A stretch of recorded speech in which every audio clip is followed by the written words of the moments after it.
Anthony, reprise de la saison, alors vous avez manqué le premier match, là on vous voit commencer à vraiment prendre beaucoup de rythme, notamment sur le dernier match, votre première passe décisive. Comment vous vous sentez vous à l'heure actuelle, après ces quelques matchs de reprise? Alors c'est vrai que donc déjà j'ai commencé dans un nouveau système en tant que piston droit. Donc c'est vrai que j'ai eu quelques matchs où j'ai dû prendre un peu les habitudes, on va dire. Et là, petit à petit, on en a discuté avec le coach la semaine dernière par rapport à ma gestion, etc., sur le fait de comment jouer, etc. Et c'est vrai que ça m'a fait énormément de bien de pouvoir discuter avec lui la semaine dernière. Et je me suis senti beaucoup plus libéré sur ce match de Boulogne. On en parlait justement, oui, avec lui, on lui a posé la question. Faut trouver un équilibre dans ce rôle. Qu'est-ce qui est différent par rapport aux autres positions que vous avez pu évoluer justement et qui fait que ça demande un petit temps d'adaptation forcément? Forcément, en tant qu'arrière droit, on est beaucoup moins porté vers l'attaque. On pense plus à défendre que attaquer. Forcément, de temps en temps, quand on peut apporter le plus offensif, on le fait. Maintenant, c'est vrai qu'en tant que piston droit, c'est beaucoup plus de courses vers l'avant, finir dans la surface.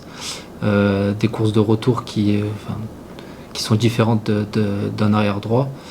En tant qu'arrière droit aussi, j'avais ce point au-dessus de moi qui me permettait en fait de pouvoir m'appuyer, soit que lui se serve de moi, soit que moi je me serve de lui. Et c'est vrai que, comme j'ai dit tout à l'heure, c'est ce que j'avais discuté avec le coach, du fait d'avoir ce repère au-dessus de moi pour pouvoir me permettre de me projeter.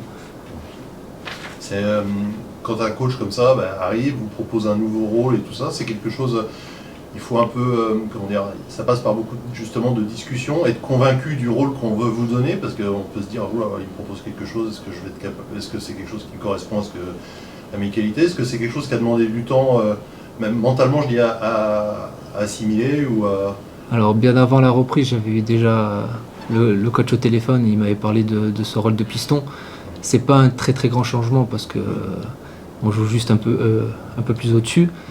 Mais comme j'ai dit, c'est ce point d'appui en fait qui me manquait en fait sur certains matchs où moi j'aime bien jouer en déviation et pouvoir prendre la profondeur. Et justement, c'est ce qu'on a retrouvé sur le match de Boulogne et la discussion que j'avais eue auparavant avec le coach la semaine dernière, où il me disait avec certains joueurs, une communication pour pouvoir me permettre de me sentir mieux sur ce match, sur le match prochain. Parlant de ce match de Boulogne, justement, le coach a évoqué un match frustrant, avec d'un côté des choses vraiment intéressantes, on a pu voir la capacité de réaction, de but, etc. Vous, comment vous l'avez vécu? Faites aussi peut-être votre meilleur match depuis le début de saison aussi. Ouais. Non, mais je pense que notre entame de match, il n'a pas été bon. Voilà, malheureusement, on encaisse ces 2 buts.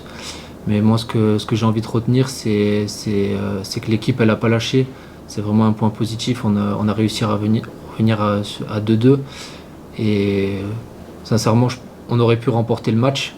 Voilà, après, un grand bravo à l'attaquant qui marque ce 3e but. On ne peut pas nous en vouloir d'être porté vers l'attaque pour pouvoir justement nous remporter ce match. Voilà, maintenant, le match il est passé. Félicitations à l'attaquant et j'espère qu'on n'en reprendra pas d'ici là des aussi beaux buts.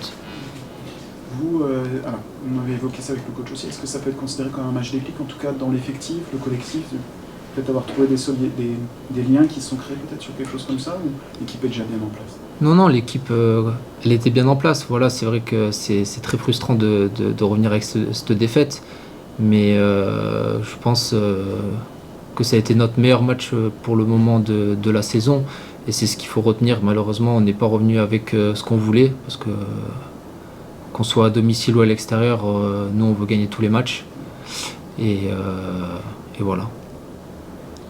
Oui. Je reviens juste par rapport à cas personnel. On parlait justement de l'apport aussi offensif et tout ça. Alors j'ai découvert, je ne l'avais pas vu, mais vous étiez le fils d'un ancien attaquant bien connu. Oui. Est-ce que c'est quelque chose vous donne des conseils? Il y a quelque chose qui est finalement un peu naturel ou des choses que vous avez appris justement de lui et qui vous permettent de trouver cet équilibre et notamment dans la partie offensive, d'avoir un petit plus? Des conseils, non, parce que il n'était pas arrière droit ni piston droit, il était plus ailier droit. Et il est droit. Non, après, je fais des débriefs avec lui après les matchs. Mais voilà, j'arrive à un âge où, Oui. où je connais mon football et je sais quand est-ce que j'ai bien joué, quand est-ce que j'ai mal joué. Et c'est toujours des conseils de papa, mais sinon T'as pas trop. peut-être plus au début de votre carrière, peut-être. Oui, voilà, exactement, c'est ça. Un mot aussi sur évidemment le club de Bourg que vous connaissez bien. Ouais. Voilà, c'est toujours, j'imagine, un contexte particulier d'affronter une équipe qu'on a passé beaucoup de temps quand même. Ouais, ben forcément, j'y ai passé 4 saisons. J'ai laissé le club en N2.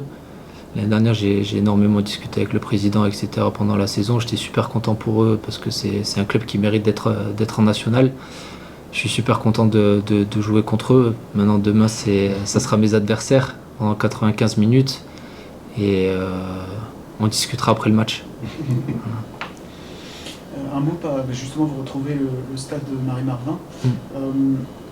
On se posait la question, est-ce qu'il y a un effet Marie-Marvin, justement, c'est un stade qui est quand même assez monumental. Vous y réentraînez aussi un petit peu. Comment on l'aborde ce stade? Après, on va dire, c'est que le début de saison. C'est tout ce qui s'est passé l'année dernière, ça reste l'année dernière. Maintenant, je pense qu'on a un très joli stade, mais il n'y a pas que nous. Il y a plein de beaux stades au jour d'aujourd'hui dans le championnat national. Ça doit être justement une chose positive avec nos supporters, etc., de devoir les amener. Maintenant, voilà, ce qui s'est passé l'année dernière, c'est l'année dernière, c'est simplement le début de saison. Si on gagne demain, tout sera oublié de ce début de saison au stade Marvin Marvin. Donc voilà. Est-ce que le fait de s'y entraîner, ça rend les choses un peu plus simples quand même? Bah forcément, moi en tant qu'ancien joueur, j'étais là l'année dernière, donc c'est vrai que j'y ai joué pas mal. Mais pour les nouveaux joueurs, c'est toujours bien de pouvoir s'entraîner sur la pelouse où on va jouer le vendredi soir. C'est toujours un point positif, bien évidemment. Le coach évoquait les repères visuels. Est-ce que vous en avez besoin aussi peut-être des panneaux? Alors il évoquait des panneaux publicitaires aussi, certains attaquants qui se repéraient par rapport à des panneaux publicitaires. Vous avez des tics comme ça, des moi non, pas personnellement. Moi j'ai la ligne de touche déjà. Après, c'est vrai que je me retrouve rarement en position d'attaquant, donc les panneaux, je fais pas trop attention, c'est vrai. Faut freiner avant le panneau. Comment? Faut freiner avant le panneau. Ouais, c'est ça. Non, vous n'avez pas de repères visuels? Non, j'en ai pas. Plus peut-être les sensations sur la pelouse, ces choses. Ouais, c'est ça, dès le début de l'échauffement, les sensations. C'est tout bon? C'est bon. C'est bon? Merci beaucoup. Allez, merci à vous.